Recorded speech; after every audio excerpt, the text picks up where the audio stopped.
Bernie Sanders has a plan, but he's also building a movement by Luke Savage. Bernie Sanders probably does have a plan for that.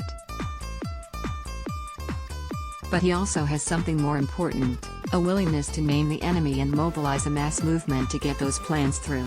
Democratic presidential candidate Senator Bernie Sanders speaks during the Democratic Presidential Committee, DNC, summer meeting on August 23, 2019 in San Francisco, California. Justin Sullivan, Getty Images. Do voters favor wonkery or personality? That's the choice facing Democrats, according to a recent piece in the Washington Examiner by GOP consultant Liz Mayer, which contrasts Elizabeth Warren's policy-focused campaign with the Biden camp's emphasis on personality. Unsurprisingly, the op-ed largely dismisses Bernie Sanders, leading the field nationally alongside Warren, according to a Monmouth poll released earlier this week, devoting only a single sentence to the claim: Warren's policies are almost indistinguishable from Sanders's, yet are better spelled out and more detailed. The conservative bona fides of its author notwithstanding, this framing of the race has also gained considerable traction among liberal pundits and talking heads who increasingly perceive the difference between Sanders and Warren as one of wonkish policymaking versus non-specific political grandstanding. That was the narrative advanced by former Hillary Clinton staffer Zerlina Maxwell on MSNBC this week, where she claimed, Bernie Sanders is excellent at explaining what the problem is, at laying out all of the different things that are wrong structurally in this country. And then he stops talking. And I'm always listening for solutions and specifics. Warren doesn't stop talking.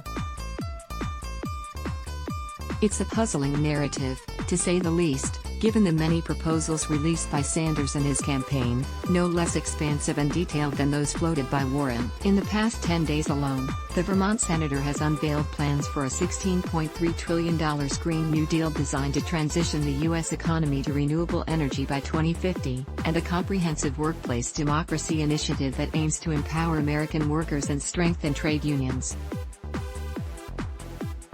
Earlier this week, he used an op-ed in the Columbia Journalism Review to pitch a series of ideas and proposals designed to combat corporate media consolidation and foster a more independent press. Prior to these, his campaign had already tabled detailed plans for the creation of a universal Medicare for all system, sweeping reform of the criminal justice system, and the elimination of existing student debt, to name just a few. Claims that Sanders eschews specifics or is vague on the details don't hold up to even the most basic scrutiny, but they are fast becoming the fulcrum of an emerging campaign narrative for many pundits and talking heads. The way some are keen to frame it, Sanders isn't really big on plans at all, a perplexing take to have on a candidate that visibly has quite a few. As Commonweal's Matt Sitman recently observed, Bernie is dropping plan after plan and not getting much wonk love. Turns out having a plan messaging is not about the plans. It's an unfortunate, though admittedly predictable, development given the uncharitable treatment reserved for Sanders in the mainstream media. But it's also a revealing one, in that it ignores what is arguably the most critical and innovative feature of his campaign, namely, an analysis of how embedded interests and powerful actors obstruct transformative change and a strategy for building the necessary popular pressure to defeat them.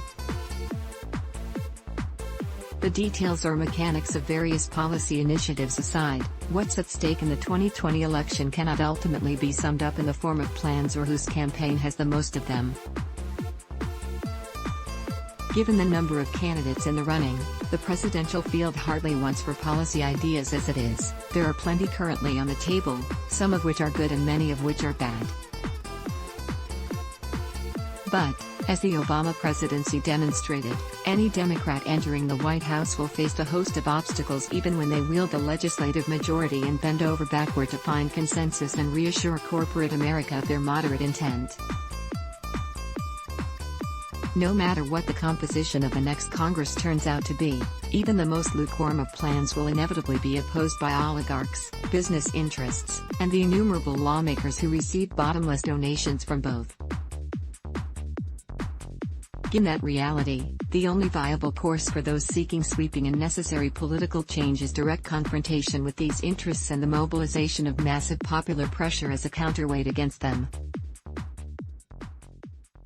Sanders understands this, which is why he identifies the actors opposed to his various plans: Wall Street, the Walton family, the fossil fuel industry, at every opportunity.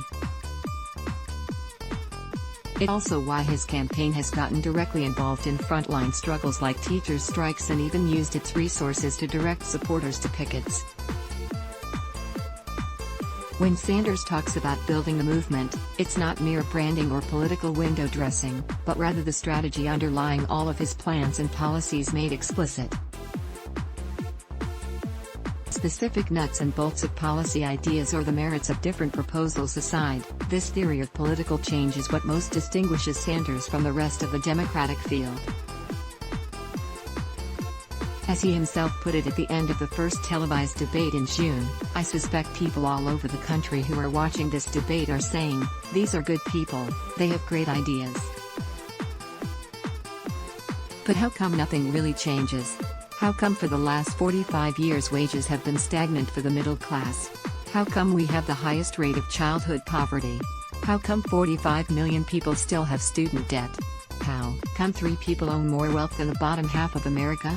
Nothing will change unless we have the guts to take on Wall Street, the insurance industry, the pharmaceutical industry, the military-industrial complex, and the fossil fuel industry. While mainstream pundits are keen to frame the primary contest as a policy arms race, no plan or series of plans, however progressive or well thought out, can become a reality in America today without an unprecedented popular movement behind them.